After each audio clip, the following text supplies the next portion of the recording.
Bienvenidos una vez más a El Comentario, un programa realizado por Agustín Sancho Cubero. Este programa está disponible en YouTube y en las principales plataformas de podcasts. No te olvides de suscribirte, es gratis. A continuación empezamos el programa. Bienvenidos. Hoy vamos a analizar a fondo un hallazgo que, la verdad, podría darle la vuelta a los libros de historia sobre la Britania prerromana. Cuando pensamos en las tribus celtas, a menudo nos viene a la mente una imagen muy concreta, casi de película, ¿no? Clanes guerreros siempre liderados por hombres. Sí, es la imagen clásica. Pero, ¿y si en el corazón de esa sociedad la estructura familiar, el poder, el linaje, y si todo eso girara en realidad en torno a las mujeres? Es una idea fascinante y es precisamente el eje de un estudio que ha causado un gran revuelo, publicado en la revista Nature. Ajá. Un equipo de investigadores ha utilizado la genética de una forma casi detectivesca para mirar dentro de una comunidad de la Edad del Hierro, y lo que han encontrado es, como poco, sorprendente. Pues esa es nuestra misión en este análisis: entender cómo esta nueva evidencia no solo nos obliga a replantear el papel de las mujeres en el mundo celta, Que ya es mucho. sino que también redibuja el mapa de las conexiones entre las islas británicas y el continente. De acuerdo, vamos a desgranar esto. Para empezar, ¿dónde nos sitúa exactamente esta investigación? ¿Qué es lo que estaban estudiando? Pues mira, el foco está en una necrópolis, un antiguo cementerio, en un lugar llamado Winterbourne Kingston, ¿Vale? ¿Y dónde está eso? en Dorset, al sur de Inglaterra. Pertenecía a una tribu que conocemos como los Durotriges, que vivieron allí hace más de 2000 años. Y un equipo de la Universidad de Bournemouth y el Trinity College de Dublín consiguió analizar el ADN antiguo de 57 individuos enterrados allí. La idea era, entender mejor sus relaciones familiares y su origen. Claro, imagino que al analizar el ADN de un cementerio entero, pues esperas encontrar lazos familiares. Padres, hijos, hermanos, lo típico, ¿no? Eso es. ¿Qué fue lo que les llamó tanto la atención? Pues que el patrón que encontraron no era lo típico en absoluto. Fue un auténtico momento eureka. Ah, sí. Vieron que 2/3 de las personas enterradas en ese lugar, y esto a lo largo de varias generaciones, estaban emparentadas entre sí, pero casi exclusivamente por vía materna. ¿Cómo que por vía materna? Sí, pudieron reconstruir un árbol genealógico que se extendía durante siglos y descubrieron que la inmensa mayoría de ellos descendían de una única mujer fundadora. Espera un momento.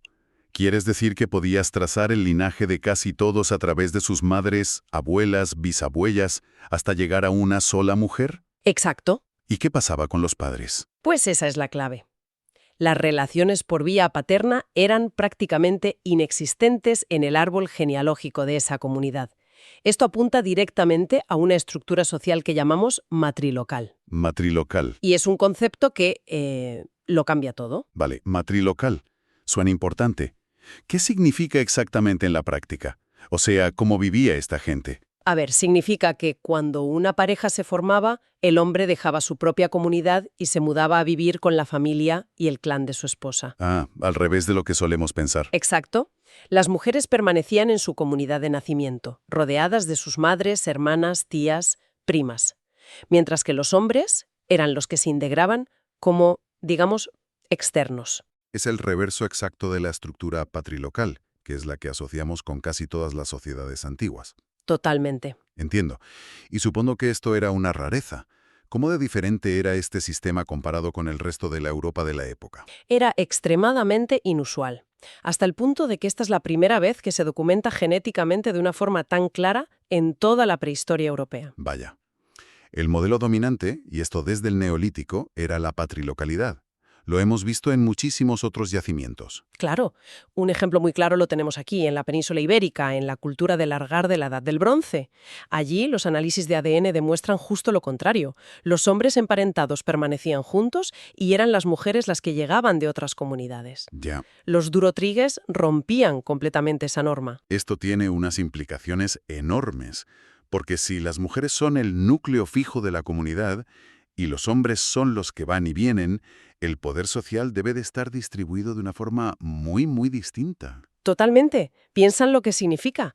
Si la tierra, las propiedades, la herencia se quedan dentro del grupo Claro. y el grupo se define por el linaje materno, es casi seguro que la transmisión de esa riqueza y de ese estatus social se hacía de madre a hija. Las mujeres no eran solo el centro biológico de la comunidad, sino probablemente también el centro económico y social. Esto les otorgaba un poder y una influencia estructurales que hasta ahora solo habíamos podido intuir. Claro, al pensar en esto es inevitable que me vengan a la cabeza nombres como Boduca, la reina de los Icenos que lideró esa revuelta masiva contra Roma. Claro. Y Cartimandúa, la reina de los brigantes. Siempre se nos han presentado como figuras excepcionales, quiero decir, casi como anomalías en un mundo de hombres. Y esa es la gran pregunta que este estudio pone sobre la mesa. ¿Eran realmente anomalías? ¿O eran la manifestación más visible de un sistema social donde el poder femenino estaba profundamente arraigado? Hasta ahora dependíamos mucho de las fuentes romanas que las describían con una mezcla de asombro y, bueno, casi de horror. Sí, los historiadores romanos, como Tácito, hablaban de estas reinas guerreras casi como una prueba de lo bárbaros e incivilizados que eran los britanos. Era fácil pensar que quizá exageraban para crear un buen relato. Exacto. Se podía interpretar como propaganda. Pero la arqueología ya nos había dado pistas. ¿Ah, sí? ¿Sí? Llevamos tiempo encontrando tumbas de mujeres de la Edad del Hierro que son increíblemente ricas, con ajuares funerarios que superan a los de muchos hombres. Interesante. Hay un caso famoso de una mujer durotrige enterrada con un espejo de bronce finamente decorado, un objeto de lujo y un símbolo de estatus enorme para la época. Era evidente que algunas mujeres ostentaban un gran prestigio. Pero una tumba rica solo te habla de un individuo, no te habla de toda una sociedad. Ahí está la clave. Este estudio genético es la pieza que conecta todo. Ya no estamos hablando de individuos carismáticos aislados. Claro. Ahora tenemos la prueba de la estructura social subyacente que hacía posible y quizás incluso normal que las mujeres tuvieran ese poder. Si tu identidad, tu pertenencia al clan y tus derechos sobre la tierra venían de tu madre, Entiendo. entonces el papel de la mujer en la vida pública y política era, por definición, central. Boudica y Cartimandúa dejan de ser excepciones para convertirse en ejemplos de un sistema. Es un cambio de perspectiva brutal. Vale, esta estructura social matrilocal es fascinante, pero si las mujeres se quedaban en casa y los hombres venían de fuera, me surge una pregunta obvia: ¿de dónde venían esos hombres? ¿Eran del pueblo de al lado o de mucho más lejos? Esa es la pregunta perfecta y nos lleva directamente al segundo gran descubrimiento de este estudio, que es casi tan impactante como el primero. A ver. Al analizar el origen genético de toda la comunidad, tanto de hombres como de mujeres, encontraron algo que nadie esperaba. ¿Qué fue? Descubrieron un flujo genético constante y significativo desde el continente europeo. Desde el continente, ¿sí? Hablamos de ancestros recientes procedentes de zonas que hoy son el norte de Francia, los Países Bajos e incluso lugares tan lejanos como la actual República Checa. Vaya. Y lo más importante es que esta migración no fue un evento único, sino un goteo continuo a lo largo de toda la Edad del Hierro. Pero, un momento, la narrativa que yo siempre he escuchado es que hubo una gran migración celta a las Islas Británicas, pero mucho antes, a finales de la Edad del Bronce. Se suponía que para la Edad del Hierro la población ya estaba más o menos asentada. Ese era el modelo clásico, sí. Se basaba en estudios genéticos anteriores que no tenían la resolución suficiente para detectar movimientos de población más sutiles. Ya. Se pensaba que la Edad del Hierro fue un periodo de relativo aislamiento para Britania.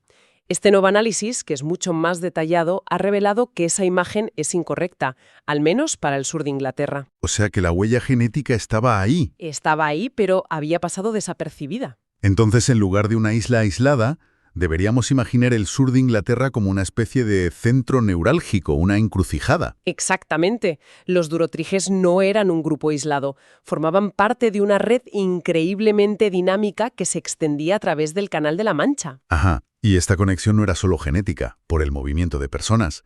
La vemos reflejada en la cultura material, en el diseño de los castros, en los estilos de cerámica, en las prácticas funerarias. Hay un diálogo constante de ideas, objetos y personas. Claro. Es interesante que el estudio también señala que esto no era igual en toda la isla. Zonas más al norte, como Escocia y Gales, parecen haber mantenido una mayor continuidad genética con las poblaciones de la Edad del Bronce. El sur era un hervidero. Si había tanto movimiento de gente y de ideas, esto tiene que afectar a otro gran debate, el de la lengua. ¿Cómo llegaron las lenguas celtas a Britania? Me has dado en el clavo.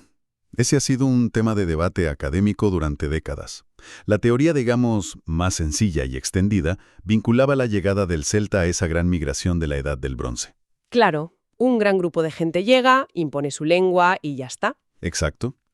Era una explicación limpia, quizás demasiado limpia. Y estos nuevos datos la complican bastante, por lo que veo. La complican y a la vez la enriquecen. La hacen más realista. Si tienes una movilidad continua y a menor escala durante siglos, a lo largo de la Edad del Hierro, el proceso de introducción de una lengua puede ser mucho más gradual y complejo. Entiendo. Quizás no fue una sola lengua celta la que llegó, sino diferentes dialectos en diferentes momentos. Pudo extenderse a través de redes comerciales, alianzas matrimoniales, pequeños grupos de colonos. La historia deja de ser una línea recta y se convierte en un mosaico mucho más interesante. Entonces, si recapitulamos, lo que este estudio nos deja son dos ideas que lo cambian casi todo. Por un lado, la primera prueba genética sólida de una sociedad matrilocal en la prehistoria de Europa. Sí. Lo que nos obliga a mirar el mundo celta y el papel de las mujeres en él con otros ojos. Sí, pasamos de la idea de reinas guerreras excepcionales a la de una sociedad que estructuralmente empoderaba a las mujeres. Es un cambio fundamental. Y por otro lado, se rompe el mito de una Britania aislada en la Edad del Hierro. En su lugar vemos un sur de Inglaterra que era una parte vibrante y conectada del mundo celta continental. Ajá. Con todo lo que eso implica para la difusión de la cultura y la lengua. Exacto. Y creo que lo más emocionante de todo esto es cómo se ha llegado a estas conclusiones. Es el ejemplo perfecto del futuro de la investigación. Ya no son disciplinas separadas. Es la fusión de la arqueología de campo, el análisis de las fuentes escritas clásicas y la tecnología más puntera, como es la secuenciación de ADN antiguo. Claro, es la unión de todo.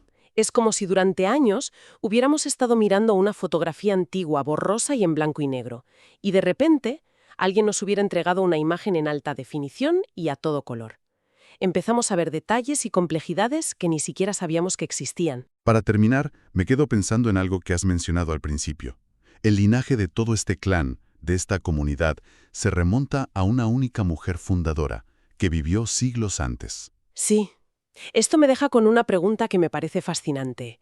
¿Es posible que la memoria de esta ancestro fundadora se conservara de alguna forma? Quizás a través de historias orales, de mitos, de leyendas, transmitidas de madres a hijas durante generaciones. Es una especulación, por supuesto, pero una muy poderosa. No tenemos forma de saberlo con certeza, pero es muy plausible. En muchas culturas, los mitos fundacionales son la piedra angular de la identidad colectiva. Y si ese fue el caso aquí, ¿cómo pudo esa narrativa, centrada en una figura femenina original, haber moldeado la identidad, las creencias, la estructura de poder dentro de esta sociedad? Es asombroso pensar que podríamos estar vislumbrando, a través del ADN, el eco de una historia que se contó hace más de 2000 años. Hasta aquí esta edición del programa del comentario, un programa realizado por Agustín Sancho Cubero. Este programa está disponible en YouTube y en las principales plataformas de podcasts. Hasta la próxima edición del programa. Muchas gracias. Dirección y realización Agustín Sancho Cubero.